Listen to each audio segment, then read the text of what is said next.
ଶୁଣନ୍ତୁ ମୁଖ୍ୟମନ୍ତ୍ରୀ ହବା ପୂର୍ବରୁ ସେତେବେଳେ ସେ ବିଧାୟକ ଥିଲେ, ବିରୋଧୀ ଦଳର ମୁଖ୍ୟ ସଚେତକ ଥିଲେ। ସେ ଭିଡିଓଟି ବିଧାୟକ ବେଳର କି ମୁଖ୍ୟ ସଚେତକ ଥିବା ବେଳର ତ ବୋଧହୁଏ ଆମେ ତାକୁ କହିପାରୁନା। ନିର୍ବାଚନ ସମୟରେ ସେ ବିଧାୟକ ଦଳର ବିରୋଧୀ ଦଳର ମୁଖ୍ୟ ସଚେତକ ଥିଲେ। ତେଣୁ ଯୋଉ ଥାନା ବାବୁଙ୍କ ଦ୍ଵାରା ସିଏ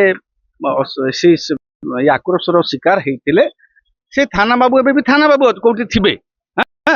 ନିଶ୍ଚିତ ଭାବରେ ମୁଖ୍ୟମନ୍ତ୍ରୀ ହେଲା ପରେ ତାଙ୍କ ଉପରେ ମୁଖ୍ୟମନ୍ତ୍ରୀଙ୍କର ଆଭିମୁଖ୍ୟ କଣ ରହିବ, ମୁଖ୍ୟମନ୍ତ୍ରୀ ତାଙ୍କର ସ୍ୱଭାବ ସୁଲଭ ଢଙ୍ଗିରେ ବା ସାଧାରଣ ମଣିଷ ଭଳିଆ ତାଙ୍କ ବିରୋଧରେ କାର୍ଯ୍ୟାନୁଷ୍ଠାନ ଗ୍ରହଣ କରିବେ କି ତାଙ୍କର ଉଦାରତା ଦେଖେଇକିରି ତାଙ୍କ ବଡପଣ ଦେଖେଇକିରି ସେ ବ୍ୟକ୍ତିଙ୍କୁ କ୍ଷମା କରିବେ କି ତାଙ୍କ ବିରୁଦ୍ଧରେ କଣ କାର୍ଯ୍ୟାନୁଷ୍ଠାନ ହବ, ସେଇଟା ମୁଖ୍ୟମନ୍ତ୍ରୀଙ୍କର ପରବର୍ତ୍ତୀ ପଦକ୍ଷେପକୁ ଆମେ ଅପେକ୍ଷା କରିବା। ମୁଁ ଆଶା କରୁଛି ମୁଖ୍ୟମନ୍ତ୍ରୀ ନିଶ୍ଚିତ ଭାବରେ ରାଜ୍ୟର ମୁଖ୍ୟମନ୍ତ୍ରୀ, ସେତେବେଳେ ସେ ଗୋଟେ ଦଳର ପ୍ରତିନିଧି ଥିଲେ, ଏବେ ମୁଖ୍ୟମନ୍ତ୍ରୀ ସମଗ୍ର ରାଜ୍ୟର ମୁଖ୍ୟମନ୍ତ୍ରୀ, ସମଗ୍ର ସରକାରୀ କର୍ମଚାରୀଙ୍କର ସେ ଅଭିଭାବକ, ସମସ୍ତ ଜନସାଧାରଣଙ୍କର ସେ ବର୍ତ୍ତମାନ ମୁଖ୍ୟମନ୍ତ୍ରୀ ସେ ଅଭିଭାବକ।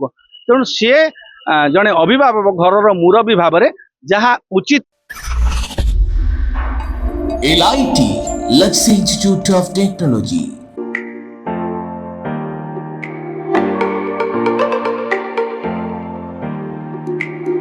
LIT provide a graduation course, BCA, BSc Computer Science, BSc ITM and BSc Data Science in Bhubaneswar. Contact number 067425444690.